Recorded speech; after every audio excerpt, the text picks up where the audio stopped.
kelompok Hamas menyerang di perbatasan Israel. Terjadilah balasan serangan bertubi-tubi hingga saat ini.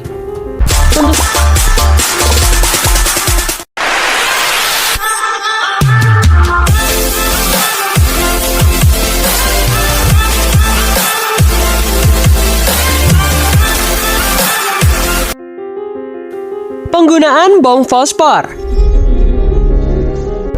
Kelompok hak asasi manusia baru-baru ini menyebutkan bahwa adanya penggunaan bom fosfor putih di Lebanon dan Gaza. Tentu aja, penggunaan bom ini sangat dilarang di area permukiman ya, gengs. Nah, inilah alasan kenapa bom fosfor digunakan. Fosfor putih adalah zat beracun seperti lilin yang terbakar pada suhu lebih dari 800 derajat Celcius. Kemampuannya untuk menyalakan api yang menyebar dengan cepat dan akan menghasilkan asap tebal di wilayah yang luas. Asapnya cenderung bertahan selama 7 menit. Baunya pun seperti bawang putih, gengs. Amunisi fosfor putih ternyata sangat sulit untuk dipadamkan dan bakalan terus menyala hingga fosfor habis terbakar atau hingga tidak ada lagi terkena oksigen. Dilansir dari Al Jazeera, senjata ini dapat dikerahkan melalui peluru antileri, bom, roket, atau granat.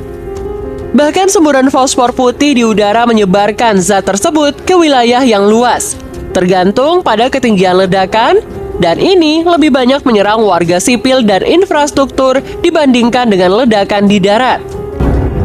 Dan bom ini ternyata bisa membakar kulit dan juga tulang manusia loh, gengs. Bahan kimia tersebut pun dapat diserap oleh tubuh sehingga menyebabkan disfungsi pada banyak organ, termasuk hati, ginjal, dan juga jantung. Cara bekerja Palestina ke Israel. Di tengah pecahnya serangan antara Israel ke Palestina, sebelumnya pasti kita penasaran ya, gengs, gimana caranya rakyat Palestina bekerja sehari-hari. Secara, beberapa wilayah subur di Palestina dahulu banyak digunakan sebagai lahan untuk bertani, seperti minyak zaitun, biji-bijian, dan lain-lain. Tapi sayangnya, karena sebagian wilayah telah dirampas, sehingga masyarakat lokal sangat kesulitan untuk bertani. Nah, ternyata nih, gengs, menurut World Bank, tahun 2021, nilai GDP per kapita di Palestina itu ada di angka 3.664 US dollar. Tapi jika dibandingkan dengan Israel, GDP-nya lebih dari 52.000 US dollar. Tentu saja, ini berarti sekitar 15 kali lebih banyak daripada Palestina. Dikarenakan tidak adanya lahan, Palestina kemudian mengambil alternatif lain, yaitu dengan mengekspor besi-besi bekas bahan bangunan hingga tenaga kerja. Dilansir dari Guardian, ruang gerak yang terbatas ini pun akhirnya mau nggak mau bikin masyarakat Palestina menjadikan Israel sebagai mitra bisnis utama.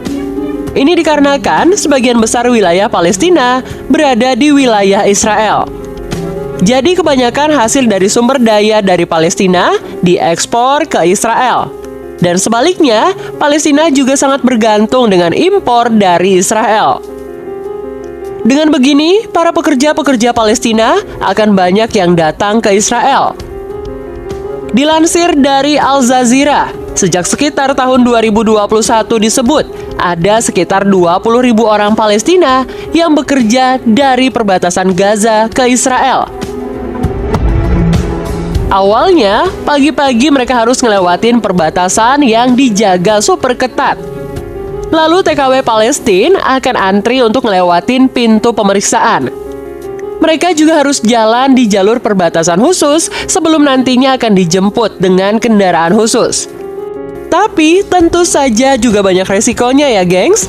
Kalau lagi nggak baik nih, antrian pekerja yang mau masuk ke Israel tuh bakal membludak. Dan ini nggak jarang bikin para pekerja jadi ketinggalan kendaraan khusus.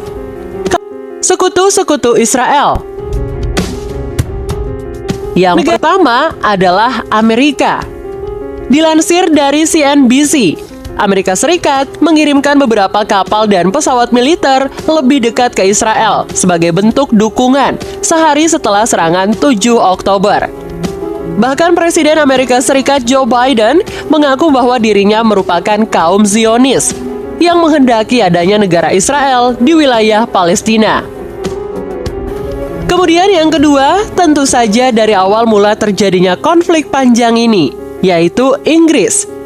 Inggris mengerahkan 2 kapal angkutan laut kerajaan Inggris dan pesawat pengintai ke Mediterania Timur. Ini menjadi bentuk dukungan terbaru negeri itu ke Israel.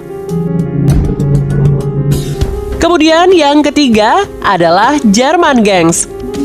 Jerman telah memberikan izin kepada Israel untuk menggunakan 2 drone tempur Heron TP dalam serangan balasannya terhadap kelompok pejuang Palestina Hamas. Hal ini disampaikan oleh sumber pertahanan kepada Reuters pada 11 Oktober lalu.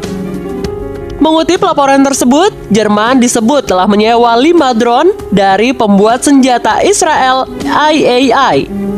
2 diantaranya masih dikerahkan di Israel untuk melatih pilot drone Jerman.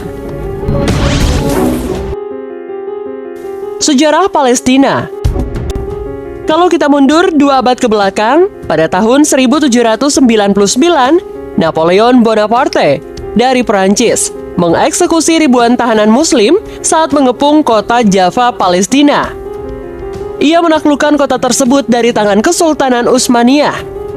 Ketika itu, Napoleon berkata kepada orang-orang Yahudi bahwa kini saatnya mereka merealisasikan angan-angan untuk mendirikan sebuah negara di Palestina.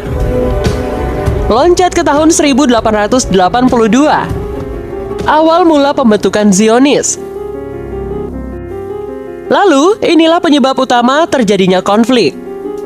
Di tahun 1917, Inggris mengambil alih wilayah Palestina. Bekas wilayah yang dikuasai Ottoman, yaitu Palestina sendiri, dihuni oleh kebanyakan orang Arab yang bahkan sudah ribuan tahun dari dulu. Inggris secara resmi menjanjikan Zionis sebuah negara yang mayoritas penduduknya asli Arab Palestina. Perintah ini pun dibentuk dari tahun 1923 hingga 1948, gengs. Dalam periode itu, Inggris memberikan banyak fasilitas untuk orang Yahudi bisa bermigrasi massal ke Palestina. Pada tahun 1936, Komite Nasional Arab yang baru dibentuk meminta warga Palestina untuk melancarkan pemogokan umum. Ini menahan pembayaran pajak dan memboikot produk-produk Yahudi untuk memprotes kolonialisme Inggris dan meningkatnya imigrasi Yahudi. Kemudian, di tahun 1939, Inggris pun mengerahkan 30.000 tentara ke Palestina. Dari sini aja udah banyak penyerangan, gengs. Banyak daerah yang dibom dan pengakhiran nyawa secara massal. Pada tahun 1947, populasi Yahudi telah membengkak menjadi 33% di Palestina. Tapi lahannya masih sedikit, hanya sekitar 6% dari hasil penyerangan lalu. Tahun 1948 sampai dengan 1967, Israel terus menginvasi dengan tujuan untuk pembersihan etnik. Lalu di tahun 1967, Resolusi 242 keluar, memberikan perintah untuk Israel keluar dan berhenti. Tapi, Israel tetap melanjutkan gerakan ini. Sedangkan di tahun 1990, dikeluarkan untuk perdamaian. Tentu saja, hal ini tidak dihiraukan. Pada tahun 2002 telah dibangun tembok perbatasan antara Israel dan Palestina. 2008, selama 22 hari, Israel terus memberikan serangan. Dan kemudian, di tahun 2012, Israel juga mengoperasikan pilar keamanan.